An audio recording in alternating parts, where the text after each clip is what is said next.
Premo ato UTV so eni adishimamba yemamu nyina ha emma kwaba eyo memu ene amanone ensem eno ena ne bre aso a yeboaboa no sekase na yede esumwe channel 360 DSTV yakase no ubenya bi ewo ho aseda bi wom dia this way chocolate drink de ohia eye enso share afi special ice in super special drinks best point savings and loans and best assurance any enyuma omukita emu na yede ensemi eba besomom yedi agopramaso de enso ebeka ho ede amamo ewo donhwe baako entem kasia wo babeti yenhwe ensem a wo betie ne ebie Ghana yenya anemusi fo makomako edu a woko amaya horo eso na omampanyi de futu ama wo se wo ho pampan ene wo a wo wo ewo man ni dim no wo nam so ema yenya oman amano ne sika bebre ewo man emo achechefo ya wo mate etua wo da so a ewo efie ye behwe ni abo ehun komo kaka ni ahwede eniema esi eko efa etua wo mate no ehun National Cathedral project no ebe koso kiane king aban ede ama amanoni adwumekobi na honorable Kujetu Abdulakwase enchiche mu bebre na ewo ho a ewo se aban no eba ede be ma Ghana fo enyina na amanoni ensemu kani Japan Prime Minister Shinzo Abe ogina apaso emma speech obia tunituo ama bibia oda ewa yaresabia no ano everything ensem ne bebre eka we ho ena me de be ma wo ewo kase emu obahima efiache esiedu me ena me kenkan kase no e de amamo yentie ensem no enchie Ghana enya anemusifo makomako edu a wokogina omen anemo ewo emia ahoro bebre na ebra wo mo ebekoi omampanyi de futu amom se bebia ombegina ewo my Ghana edim no wo mo emma wo ho pampan na entwetwe amanoni ahoho bebre a wo msem ewo bi emra omemo na yintimi nya amanoni sika ye de bebo oman ne ho ebra. In consultation with the Council of State, in accordance with Article 74, Clause 1 of the Constitution of the Republic, to safeguard and promote the image and interests of our nation outside our shores. Regardless of the route taken to be here, i.e. by political appointment or through the diplomatic career path, all 10 persons gathered here today, involving 2 high commissioners and 8 ambassadors, have been carefully chosen to become our high commissioners and ambassadors. They are Mrs. Wawonyo Ajiman, High Commissioner to the Republic of Sierra Leone, Mrs. Florence Bweki Akono, High Commissioner to the Federation of Malaysia. The rest are Mrs. Marini Benya, Ambassador to the Republic of Italy, Mr. Mohammed Nuruddin Ismaila, Ambassador to the State of Qatar, Madame Mavis Essie Kusogbo, Ambassador to the Republic of Angola, Mrs. Lydia Ufusia Amate, Ambassador to the State of Israel, Ambassador Emmanuel Kwame Asiedu Entry, Ambassador to the Swiss Federation, Mrs. Emma Mensah, Ambassador to the Republic of Senegal, Ambassador Ahmed Hassan, Ambassador at Large, and Mr. Henry Techimenson, Ambassador in situ. They have distinguished themselves in their various fields of endeavor and in the public service of our country, and are eminently fit to represent Ghana in their very respective places of accreditation, which have expressed satisfaction at their appointments. I congratulate each one of you warmly on your well-deserved appointment, and I'm confident that you will make our nation proud. Your appointments have come at a particularly important moment, not only in global affairs, but also in the development of Mother Africa and Mother Ghana. All the countries of the world are working to return themselves to a state of normalcy following the devastating impact of the pandemic of COVID-19, whose effects have been exacerbated by the Russian invasion of Ukraine. Economies have been plunged into recessions, businesses have collapsed, lives and livelihoods have been disrupted. Food and fuel prices have escalated dramatically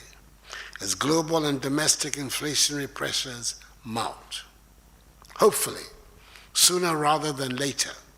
the world will make up on lost time. In our case, we have decided to seek the collaboration of the International Monetary Fund, IMF, to repair in the short run our public finances, which have taken a severe hit in very recent times as a result, whilst we continue to work on the medium to long-term structural changes that are at the heart of our goal of creating a Ghana beyond aid, that is building a resilient, robust Ghanaian economy. I'm confident that with determination, hard work, unity, and the proverbial Ghanaian sense of enterprise, we will succeed, we will make it, and indeed, this too shall pass. Your rapport with the Ghanaian communities in your respective countries will be vital to your prospects of success. They will be counting and looking up to you to champion not only our nation's interests, but theirs as well. Do your best not to disappoint them. We are grateful for the honor to serve you and the people of Ghana at large, and I wish to use this opportunity to pledge our commitment to serve faithfully and dutifully. We pledge to vigorously pursue Ghana's foreign policy objectives in line with your vision of transforming the country for the benefit of the Ghanaian people. We will also seek the interest and welfare of our compatriots living in the countries to which we are accredited. Mr. President, our task today and the years ahead is a clarion call to duty, which comes with heavy responsibility, accountability, prudence, and urgent need to place the national interest above personal interest. It is in this regard that once again we promise to live up to the responsibility entrusted in us and be worthy ambassadors of the government and people of Ghana. Oswafo hwede obo nsem eso onabo kodwo oponkroma akasa na osi na so ye mpanyifo ene National Media Commission hedi nkitaho bi a ebeboa amada obofo dwumedi a wodi wo memu nyina no watimi enya wo mo efa hodi. As the Minister for Information, the measures being put in place to safeguard media freedom as guaranteed by the 1992 Constitution. I thank you. Mr. Speaker, since June 2019, the Ministry of Information, working closely with the National Media Commission and other key actors in the media space, initiated a number of interventions aimed at safeguarding media freedom in the country. One of such is the establishment of the coordinated mechanism on the safety of journalists. The mechanism seeks to achieve 4 key objectives. 1, to provide regular training for state and non-state actors on the safety of journalists and the need to ensure that journalists and media practitioners are not harmed for the work they do. 2, to provide annual accountability platforms for reported infringements against the safety of journalists or against journalists. 3, to provide validation of reported infringements on the safety of journalists. And 4, publication of annual domestic reports on the safety of journalists. The Constitution and Article 1661 provides for the establishment of the National Media Commission to, among others, quote, promote and ensure the freedom and independence of the media for mass communication or information.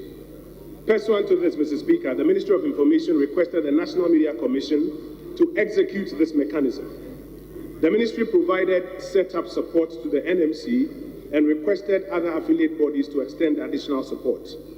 The NMC, using the industry of this office, has been instrumental in the training of journalists under the Media Capacity Enhancement Program. This is in line with the first objective of the mechanism. Additionally, the NMC, through the industry of the office, successfully validated and followed up for correction the report of alleged assault on CTFM journalists on the 11th of May 2021. Mr. Speaker, I must state that even though the National Media Commission has started well, their efforts have been challenged mainly because of a lack of financial and technical resources. This has affected the pace at which they handle cases that are reported to them. While we continue to encourage the NMC to stay on course on this path, we also appeal to development partners and other stakeholders to support the NMC to enhance its operations. Mr. Speaker, when the report of attacks on journalists are brought to our attention, government quickly condemns such attacks and engages the police to identify and prosecute offenders. The Ministry of Information recently condemned attacks on journalists at Radio Adan and Benya FM and urged, through direct interactions with the police to act with dispatch against the perpetrators. Further, I have also made strong appeals to the judiciary to punish severely persons found guilty of attacking journalists. This was contained in my statement to judges during the sensitization for members of the bench and prosecutors on the Press Freedom Sensitization Workshop, which took place in Ho on the 20th of June 2022. On a regular basis, Mr. Speaker, the Ministry of the Interior also updates us on the status of investigations of some of the key reported attacks in our jurisdiction. And we continue to urge them to quicken the pace of investigations where those investigations remain open. Mr. Speaker, to conclude, I want to call on stakeholders to support the coordinated mechanism for the safety of journalists to ensure that it delivers what it has been set up to achieve. I thank you, Mr. Speaker.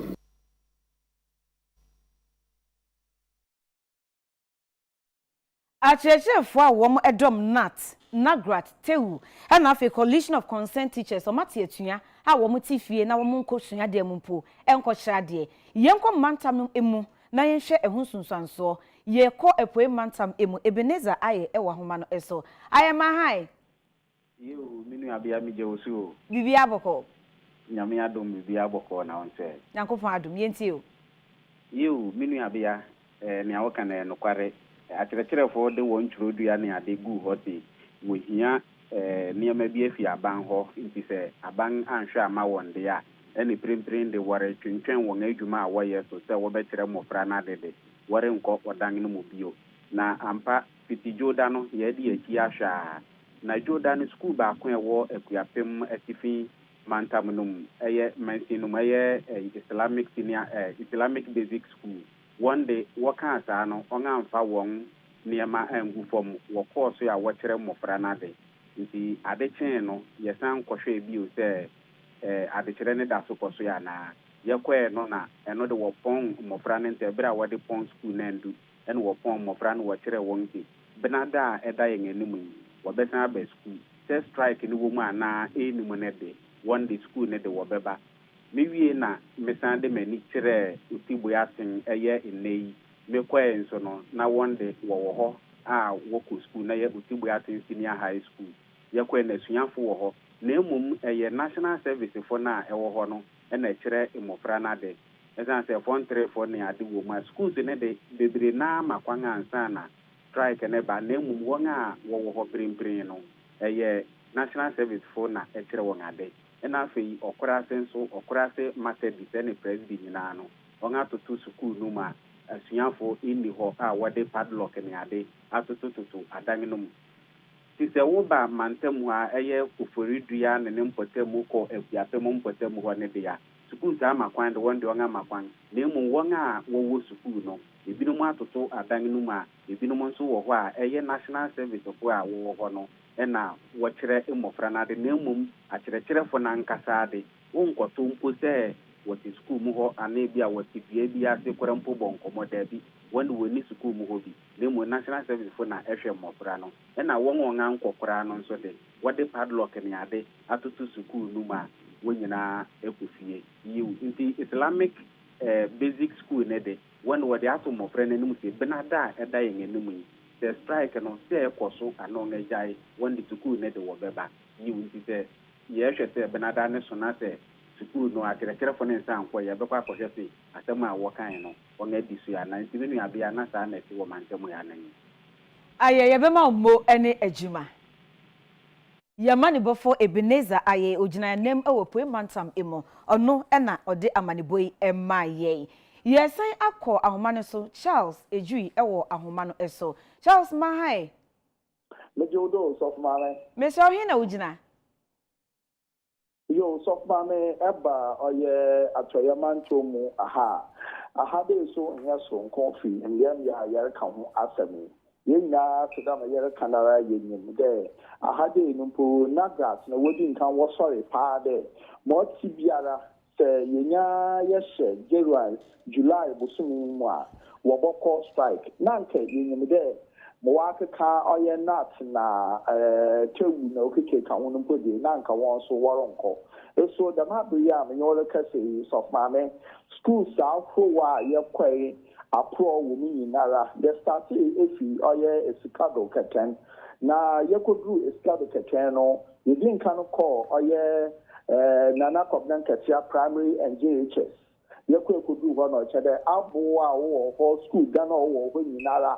what the Akrado, another pipe block, what the attitude in Narima, or Chede Yimpa Krumpo, once ma are Nataban Etumpo, a B in Yuba Bacade, Roka Kobisa, or yeah, Moframa, and our church of no question the Yenya Obiala Yanankasa, then you pay Yara so in me school hall. If it's in Bra, what they want to could say what the Bufomono, teachers who Moframa Ubusiado, when Nara, one bar, a school no more. Escado Hara, ye agende, ye both Budara, ye pizza, and ye call ye a Chicago primary and JHS or also ye quack ya, no so the same thing, na, linear Bisia, Manolo King, but also a church for no autopo, or ye Abu Buni, Naremo, a cheddar say your school name to the Walanka Tempo at Pade, every school one, not ever bushia a day, and never but no, na ever for agena. The Connie Biara knew why a being a Atnada and a being a Danny be aquacotin, no a year school, maybe I will form 3 in day. On Chili Biara, and Quacotro will find out exams in Table Shadano, a being a quan Otterdam. Many of the years of Mammy, your son, if you want me a bed bar or your secondary, another secondary. Your baby drew also or Catholic primary and JHS, or also no so the same thing. Prove them all what is the cardinal. The marathon you also want to abuni naremo. Na yetu ho ye bako timintim ye samba takrade. Na ma ye hini nara ye kor there. School afwa ye sesre ye bakade school is nya ye bo modinare ye kwai within secondary takrade no. Ye nya die biara ye bakade we go school no out ho there. Nchechefo oye national service funpo wo bo ho na akade enye ho aroko ekwedi nkoma na coffee school no morisi ni nara wa tutuma the babu ya American eba oye atoye mantoma ha school south ni nara a school full a church full wo mu biare ni ho the babu wo school no mo chede ampa da church full enu abrepa de captain member de abano beche wo sise na mo hwehwe no oda mo ho no so wan ye dem pada oyada wo be go bandara we school no mu na wa kwatre mo fama na adi so mane dam no kodo ewo aye atoye mantoma ha Charles yebema mo ene amanebo a wode ebesumye Charles Eji ene eti ne nka ewo atoye mantam emo no yekobuno mantam emo na William Arthur ewo ho edie obame hu de eko Willy akwaba mejo so so mame yentie se de nemate ho yo eye enano pay na yebo apro kakra ewo sunyane ha na yekohe schools no senior strike no so ACTF na yeko eye Dumasi school ekohe wo mo eye basic school no na sof mami yeko no hwe kredu chinchincha wodi atoto eye school da ni mu a na ekire se nyenne ana wo kina na teacher fo no kwampo wo mo beba na ohwe akora biampo eni ho na mpo teacher ni bi kwa ba na wakobisa na sem eti ye free ho no ye by Islamic school ai wo penkwase ye be cheki o so sa na ono so no sa pe park ni kwa di tell amanfo no dey football park amanfo twetwe mo school wo ye efiefo ni ade school ni bi ani ho na teacher ni bi ani wo na headmaster kwaba na wakobisa na say na asem ni ko na me ba ye penkwase Islamic or no misia ye parents ni bia no so aba school mo be say a teacher fu ni bi wo ho mo no be kasa na because once say no final year ye parents ni ade no omo ha kaka say addition be he na ma fo ni bi sua ade ansa na omo ba ko kire omo final exams no ti bi so omo no ade e ha omo ni say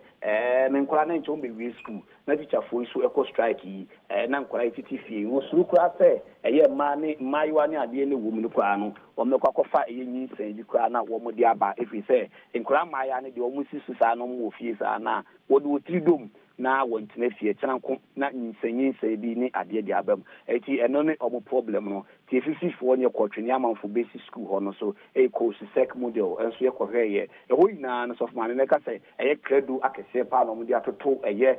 classrooms ni man kire say enye ne anaso wo kyena na teacher fo no omo beba William Arthur yedase ene amanuba wo de esomye yamanubofo eto yenkra efrib no mantam no emo yenko ensemfofo emo Zambia fo nipa edu delegation omabepie ewo my Ghana omonante se nyina ene se de yetu yesika kokko ne mines dwumede ne yomofe omo besua bebre e de afi ye nchen na omo ba no mo se bibia anyomofe se aban de community mining ebe hye galamse anemu wani aso ebeboa amamabunu enyenwuma aye Penphobia bu na ketem from my Zambia ma be pie mu o my Ghana e ba bi so kwampa Ghana ye faso etu afom agudi na won so no akoye saa wo man mu na obaye no ntia ye pa esanse na aban ne penfo de nhyehyɛ agu apono so a opa community mining ho entuma kwampa ye betumi afaso etu afom agudi o my Ghana mo ense asase e na afei ensuo wodwumade na se ye no e no so afa wo no e na hwe asase na obade ne patwe ho ahia so odumanyamfo George Miriku Duka e kasa wase e na wo kire mu a sa community man dwumade wa pa ho ntumai e ye kwampa obi bia betuma faso bi na watu afom agudi a enkonko sensuo ense obade ne patwe ho ahia e na afei ense asase na we na beboa ama maburu dodo na odo ho ebegimi no odo wonsa e hye onkutuko mu a esisika so na nakwakra mu no na George Miriku Duka e di tudwa so my Ghana nam hyehye pa aban de agu apono sintino abibi man ahodo dodo na ne de wani akire mu o my Ghana obesua kwampa ye faso a yetu ye former gudie no edifa. Obviously, the third one is formalizing the mining enclave. Previously, we could just get anywhere, get a community mining commissioned. Now we've indicated to the general public that it's not like getting, community mining just commissioned. We want you also to follow the manual that has been published, that there must be a health post on site, there must be an office, there must be a changing room. You must also admit geologists and mining engineers on site, that people who in a way will direct as to how best you can follow international best practices. It's very important and dear to our hearts, and that is what we are ensuring, formalization of the mining sector. We're doing this to build local champions within the industry. Na ne kwakra mu no enam pinfo efiro my Zambia ma be pie mu e wo my Ghana e ba behwe kwampa ye faso etu efom agudie no e defa no opinye na woda wana no e ye Paul Kaposo o ye oswafo a wo no e na Zambia mamu no oda so ye hwe efom agudie tu e na afi ne kan koso ano. We want to see how we can formalize the gold properly, both at large scale and also the artisanals. Our focus really for coming to Ghana was to look at how you are doing the formalization. And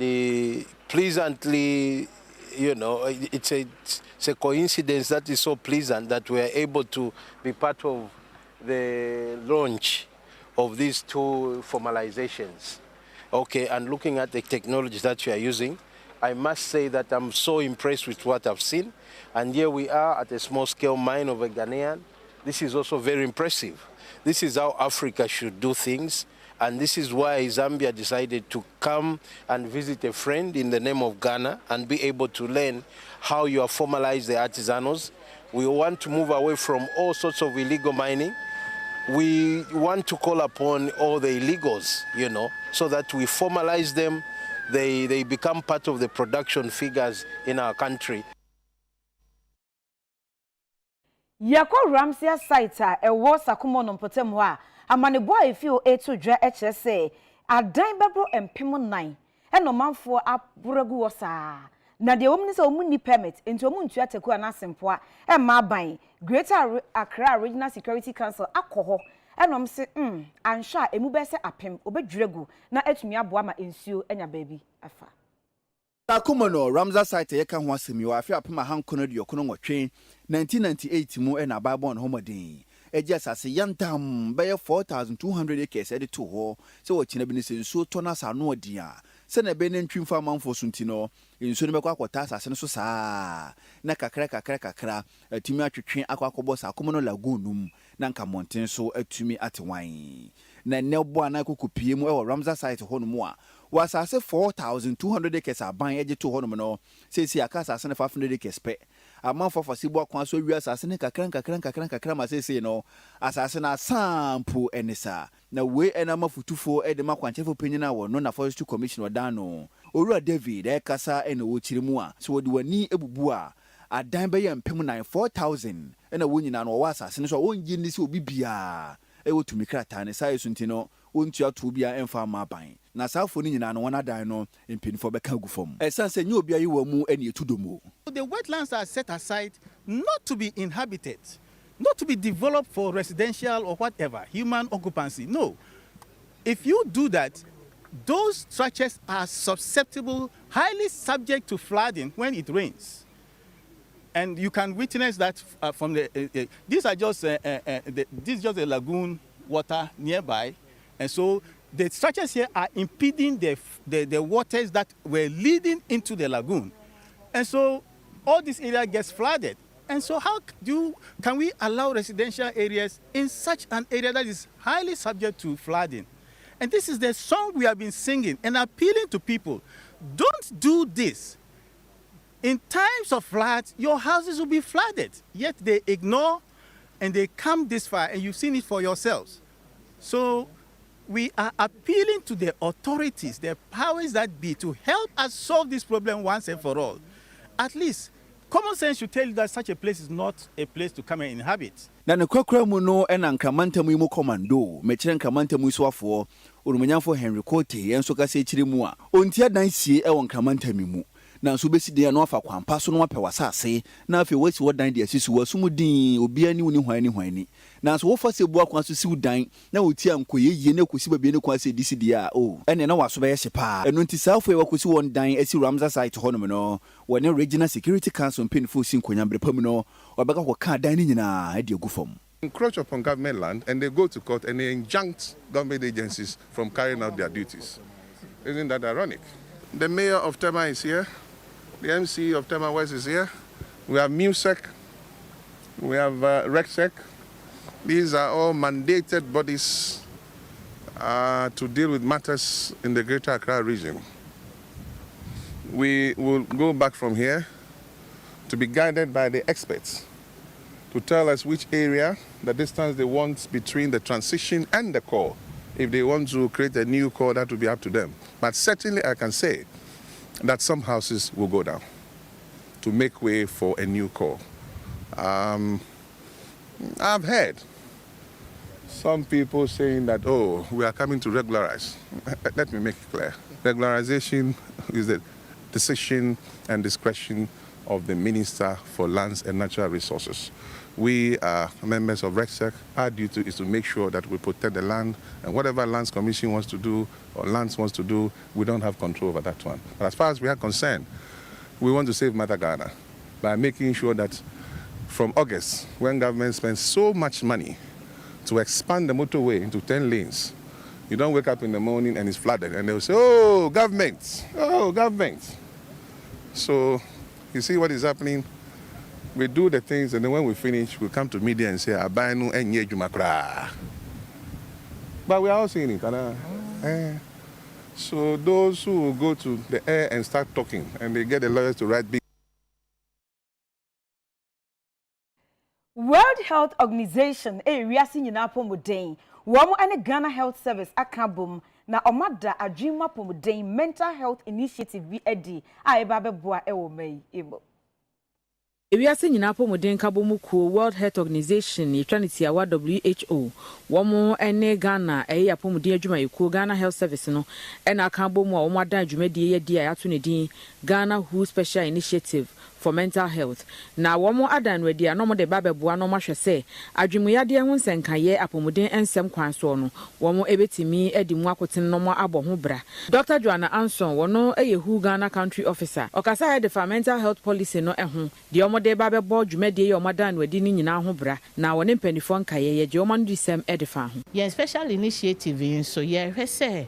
Ghana ha nipa beye opepe enum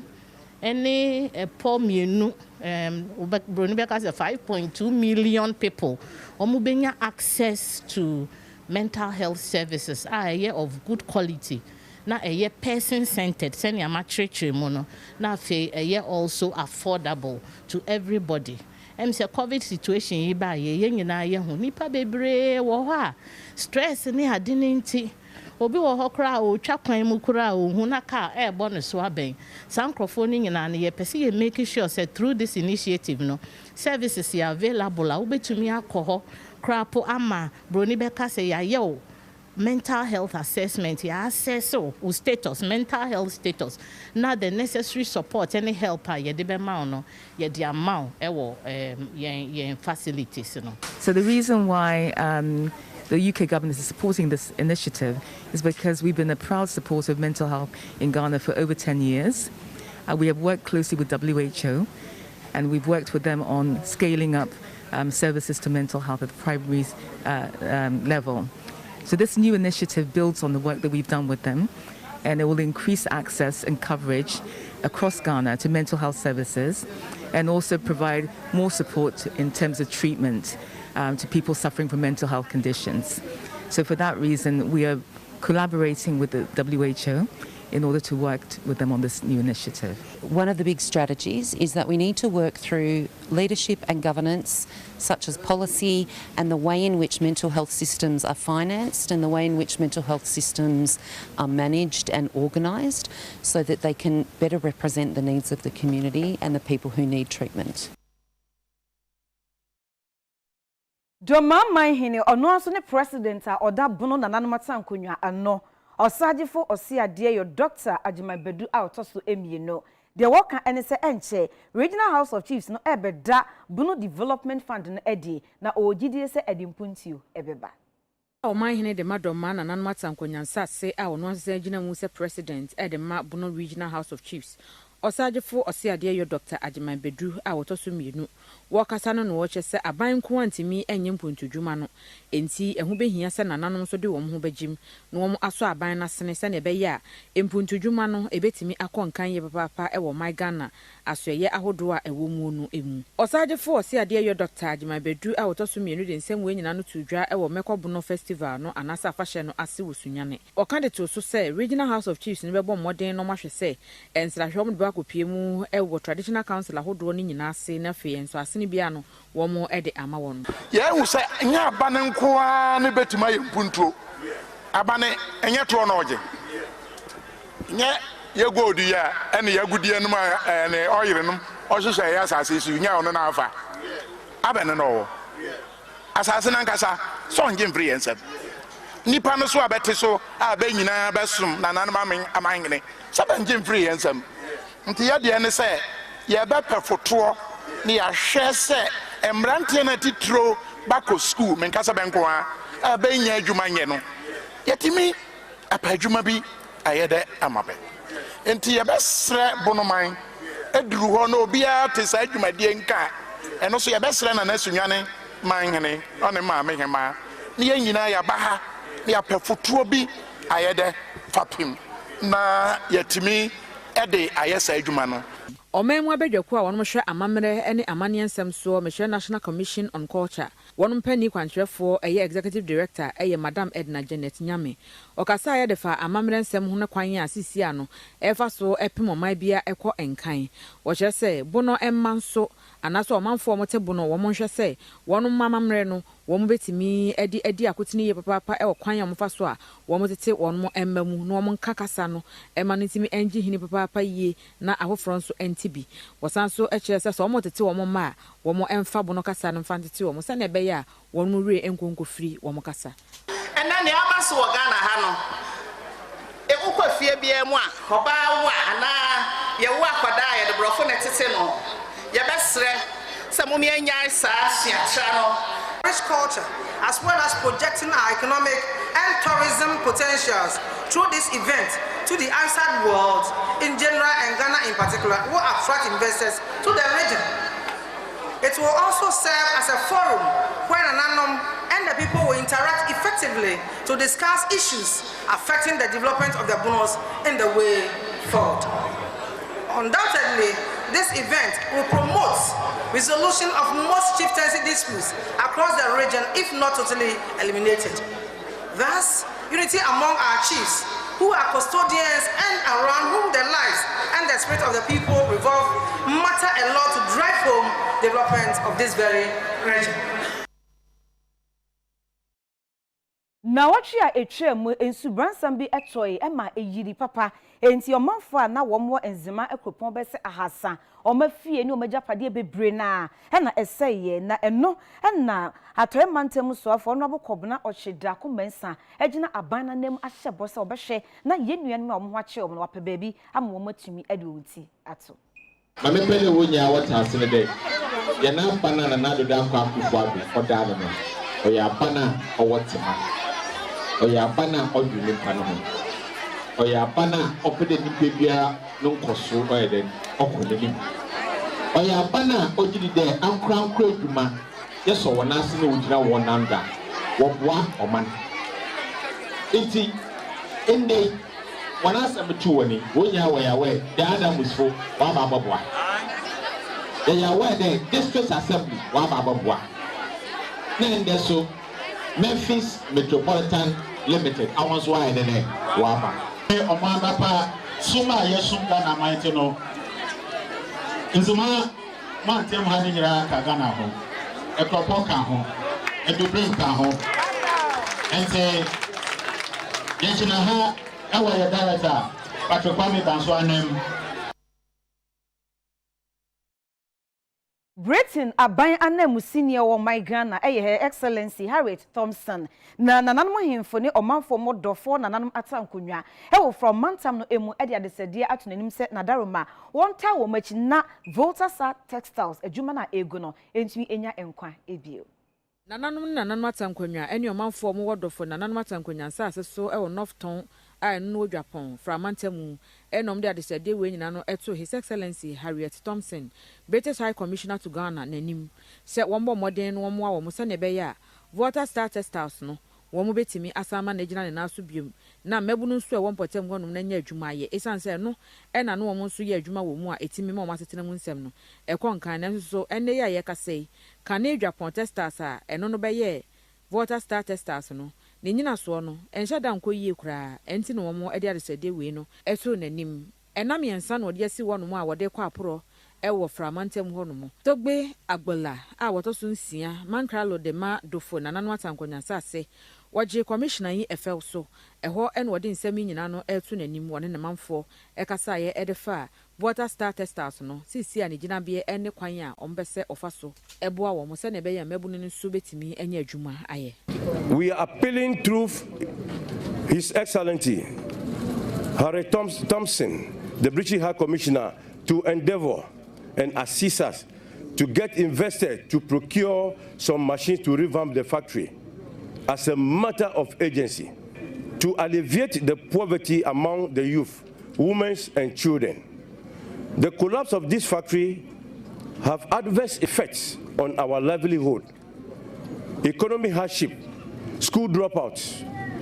and youth resort to social vices. We appreciate the British High Commissioner for coming to Japan, Northtown District to assist the current challenges of unemployment in the district and the country, especially the youth, to alleviate poverty. His Excellency Harriet Thompson, one also ji woman ye, emo de to woman himself beboa, na wahwe se factory no, ebesen gina na so biom na emebuno no enso enya adwuma ye. Esan se no nko a ene textile industry a ewo empotem ho no. The first time I've seen the process of taking cotton all the way to fabric, and the potential of the textiles industry in Ghana is absolutely enormous. Through the Jobs and Economic Transformation Programme, the British government is supporting the governments of Ghana to transform those sectors of really high potential, including garments and textiles, helping to create the policy environment and helping to drive the investment that will really see those sectors perform to their fullest potential, generate the wealth for the country, but also, obviously, and very importantly, to create the jobs that are so desperately needed. Adwumayɛfoɔ bi ɔmo water star testers wɔnom nso UTV nsɛntwerɛfoɔ ɛne ɔmo kasaeɛ ɛmo ɔmo nso wɔn hawa ɔmo nan mu wɔmo de to yɛnim sei. Nti yɛsrɛ aban ɔnyɛ ne ɔbɛyɛ biara na ɔmo ayɛ yɛ adwumayɛdinfoɔ ɔba mo sɛ mo nkasa mo family no mu mo hu na yɛbɛtumi ayɛ we are not the lazy workers, we are hard workers over here. Nti yɛsrɛ aban sɛ ɔmo ayɛ ɛmoa bi a ɔwɔ ba ɔde bɛboa bi ɔmo ayɛ. We are appealing to the sector minister. Some time ago, we petitioned his outfit that he should come to our aid. Some of our acting MD is not living up to expectation. He promises that he will definitely let him out of the place. We are appealing to remind him through this platform that he should do well to let him exit. But we want the government to revive the factory for us because our children are suffering. Lack of job, lack of everything here. So we want the government to come to our aid so that it can help the factory to revive. If not so, we don't have any option.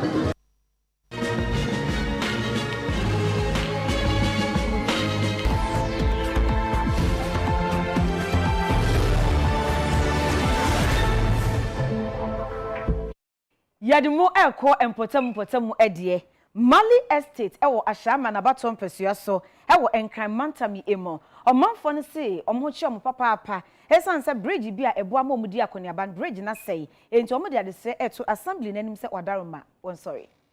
Mali Estate no wa Ashama baton pesua so wotemampotamu Omanfo wo hono no mo kasa de afa bridge anasa nsam so ani nyina no agye agu e wo hono mo ama makobedi nsem no akwakoye bibi e wo hono mo wo mo kire sesisi ano nsam so no akwakoye owu afidi sum death threat e na de ababeja wo mo so enti mpanifo mra mo nsra ban mu no mo mehwe no mo enye bridge na anasa nsam so no foforo mfa mo se na be ye nkonko ba se dakurubi wo mo nkoka se agye mi hu yanka na nso na akachi wo mo san so kan si studio ase nsuo to ana etwidi afọ mo so anesa e na afi nso omanfo tutu enwura anasa fi edigu eye basabasa saa ni nyina no eyade a wo mapomuden nsem so aya no wo mu esuro edema no a aban no ene mpanifo aka bia ewo mu wo mmro mo nsra ban mu na ni nyina no wo mo nyemfa mo no masetena mu nsem no entimi enkonkan bridge unanti so a na ewo so nsuo to agota yi enyame nko a na nse last nsuo to yi wo mo anyina tu besin koda amasalachi bi wa efisa ani nyina ye mamafo ofie singles no Tiesra ban MP Ashama MP so nyame hira no nyame tu no nkwandem se wetimi atie yesu eda no MP ankasa be fa ha na ifuro bi onankasa hu sene ne ekoso second one say esre na se bebia wetu anamo eduru enim se okono no ka ye hia excavator se na be excavator no ba be bie gota num etumu ama ye ko jaru ko ti se akoro hisa kan ba moto furusu ha ya nsuo to sisi ebe yiri enyina wa anti esra ban no be siesie ho ma esra nu kwata no ya haye moto nko bibi nya sisi akwan ni ho maruzuka na oboa ya onu so ayesa sisi woni bi wa bre nti esra mu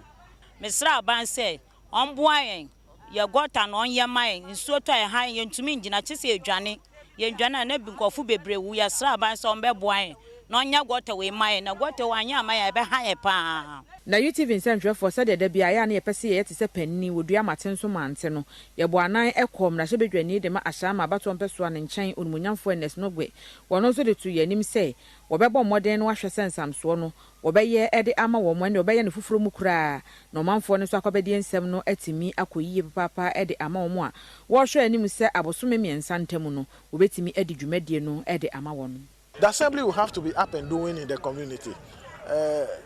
They take taxes from the people, they take property away from the people, they take, market tolls from the people. I mean, they must provide that services for the people. Even though I'm also a member, we have to make sure we put our heads together and hands together to make sure the people are I mean, living in a clean environment and in a good condition. However, I was looking at the weather. I have added another 1 month to the contract so that plus or minus within 3 months, the bridge will be constructed for the people to begin to use it. Yako amanone ensem emo. Kani Japan Prime Minister Shinzo Abe ojina paso a oma speech a chese edom ewo ho na wo etie no prekope omu yanse etuo bia kasa no ama opanyine buahwe na se de na emoja epram no na eni enyai wo mu di opanyi Abe a wadi mfinhia aduosia enso ekopiem ewa yaresabia arehosem ne se wati nananom ewo ensedo ama omanfo mu Japan onra ho wo pa eyie wo mu ntiase edi nti a abrante a wadi mfinhia aduanan watumi abo panyin tuo ekonesa sa abrante na prosifo asonmu a chese oguso a ebebisebisa no ensem wosesa woko Japan omabakosemu a 2006 edebepim 2007 na 2012 edebepim 2020 opanyin Shinzo Abe ono ene obi a wasom ache se prime minister ewo oman no emu sa abia wofim wiase amampanyimfo asase a wode ne ho nsem ene ya akọ ne hyede nsem ema Japan man no enyina. Kasiei efi United Television so ye worship house Abeka Junction enkran yentwa ye ho ye ba ye beko agoprama so ensem emo.